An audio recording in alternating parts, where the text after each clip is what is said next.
आपको बता दें कि पीएम नरेंद्र मोदी अयोध्या का दौरा पूरा करने के बाद अब हरियाणा पहुंच रहे हैं। करीब 3:55 पर वो पहुंचेंगे, यानी 4 बजे के आसपास। और पीएम मोदी के कुरुक्षेत्र में कार्यक्रम है। फिर चाहे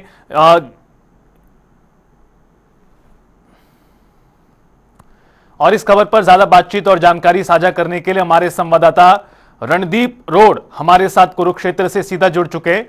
रणदीप, करीब 4 बजे के आसपास का समय सामने आया है पीएम मोदी के कुरुक्षेत्र पहुंचने का, लेकिन पीएम मोदी के पहुंचने से पहले फिलहाल किस तरह की तस्वीरें हैं वहां पर? जी बिल्कुल, देखिए यहाँ पर 350 साल जो है गुरु तेग बहादुर जी की जो शहादत है उसको पूरा बड़ा समागम यहाँ पर आयोजित किया गया है। और एक विशाल जो पंडाल है वो लगाया गया है, करीब 155 एकड़ में पूरा पूरा जो समारोह है वो आयोजित किया गया है, जिसके अंदर एक प्रदर्शनी रहेगी। और इसके अलावा जो खास तौर से जहाँ प्रधानमंत्री जो एक तरह से समागम में शरीक करेंगे, रहेगा लंगर, एक रहेगा 25 जो समागम वो आयोजित किया गया है। और फिलहाल ये कह सकते हैं कि जो सिख संगत है वो यहाँ पर पहुंचना शुरू हो चुकी है। जो पूरे हरियाणा प्रदेश में आयोजन को लेकर के चल रही थी वो यहाँ पर देर शाम को पहुंच गई थी। तो अब फिलहाल ये कह सकते हैं कि सिख संगत का भारी जिस तरह से यहाँ पर कट जो है इकट्ठा हो गया है और 4 बजे है प्रधानमंत्री यहाँ पर पहुंचेंगे। जी रणदीप, सुरक्षा के लिहाज से बात करें तो किस तरह की व्यवस्था यहां पर की गई है?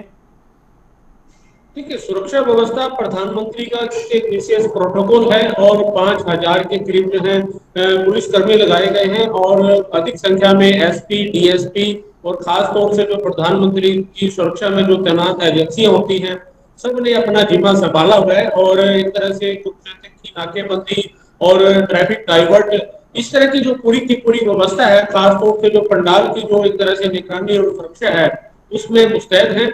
तो ये कह सकते हैं कि सुरक्षा व्यवस्था चाक चौबंद है और लोगों को परेशानी ना हो इसके लिए ट्रैफिक को डाइवर्ट किया गया है। पहले से ही पुलिस के द्वारा गाइडलाइन जो है वो जारी की गई थी, क्योंकि प्रधानमंत्री का कार्यक्रम यहाँ पर लंबा रहने वाला है। पहले वो एक तरह से जो समागम है उसमें शिरकत करेंगे। अनुभव के अंदर जो गीता का अनुभव के अंदर बनाया गया है 206 करोड़ रुपए की लागत से, उसका भी वो अवलोकन करेंगे। और आज जो खास रहने वाला है, गुरु तेग बहादुर जी की जो शहादत है उस पर एक सिक्का और एक डाक टिकट जारी करेंगे। और ज्योतिसर के अंदर ही एक पंजन्य चौक का जो एक तरह से उद्घाटन प्रधानमंत्री के हाथों से किया जाएगा। जी रणदीप, प्रधानमंत्री मोदी, सीएम नायब सैनी के अलावा और कौन कौन से मेहमान आज के इन कार्यक्रमों में शिरकत कर रहे हैं, इसको लेकर किस तरह की सूची सामने आई है मेहमानों की? यहाँ पर खास तौर से मुख्यमंत्री रहेंगे और ये माना जा सकता है कि केंद्रीय मंत्री मनोहर लाल खट्टर रहेंगे और हरियाणा प्रदेश के राज्यपाल रहेंगे। तो तमाम जो ये जो इस कार्यक्रम में शिरकत करने वाले हैं इस तरह से बताया गया है। और खास तौर से आज पहली बार ऐसा होगा कि अंतर्राष्ट्रीय गीता जयंती महोत्सव की जो महाआरती है उसमें भी कोई प्रधानमंत्री शिरकत करेंगे। तो नरेंद्र मोदी रहेंगे। तो पहले जो कार्यक्रम ज्योतिसर में रहेगा उसके बाद जो है आरती में प्रधानमंत्री शिरकत करेंगे। जी रणदीप, अगर समागम की बात करें, श्री गुरु तेग बहादुर जी का 350वां शहीदी दिवस, करीब महीने भर से कार्यक्रम आयोजित किए जा रहे हैं। मुख्यमंत्री नायब सैनी के अलावा विभिन्न प्रतिनिधि अलग अलग कार्यक्रमों में शिरकत करते नजर आए हैं और उसके बाद आज ये बड़ा कार्यक्रम यहां पर आयोजित किया जा रहा है। इसको लेकर भी तैयारियां काफी समय से जारी थी। बड़े स्थान पर, बड़े एरिया में पंडाल लगाया गया है, मुख्य पंडाल पे, और जो व्यवस्था बनाई गई है वो फर्श पर ही बैठने की बनाई गई है। इस व्यवस्था को लेकर बात करें तो किस तरह की तस्वीरें हैं, और यहां पर जो कीर्तन आयोजित किया जा रहा है उसको लेकर किस तरह की जानकारी है? देखिए, बिल्कुल यहाँ पर जमीन पर या गद्दे पर ये कहीं कुर्सियां नहीं लगाई गई हैं, इस तरह की व्यवस्था की गई है। क्योंकि इस तरह से कीर्तन भी यहाँ पर रहेगा, लंगर रहेगा और प्रदर्शनी जो गुरु तेग बहादुर जी की जो शहादत, त्याग, बलिदान है उसको दर्शाती हुई यहाँ पर लगाई गई है। और जो सभी एक तरह से बैठने की जो व्यवस्था है एक तरह से बिना कुर्सियों के रहेगी और एक तरह से धार्मिक समागम है। तो एक प्रोटोकॉल जो है उसको निभाते हुए इस तरह का कार्यक्रम रहेगा। और मुख्य प्रधानमंत्री के अलावा मुख्यमंत्री उसमें रहेंगे और तमाम जो जो सिख समाज के जो एक तरह से नेता जो है वो उसमें रहेंगे। बिल्कुल। और रणदीप, अगले कार्यक्रम की बात करते हैं। जिस तरह से ज्योतिसर एक ऐतिहासिक स्थान जहां पर श्रीमद् भगवत गीता का ज्ञान दिया भगवान श्री कृष्ण ने, और वहां पर काफी ज्यादा डेवलपमेंट के कार्य पिछले कुछ वर्षों में देखने के लिए मिले हैं, और उसी में से अब एक ये महाभारत अनुभव केंद्र भी है जहां पर तमाम लोग भक्त जाकर अनुभव कर पाएंगे महाभारत के अलग अलग अध्यायों का।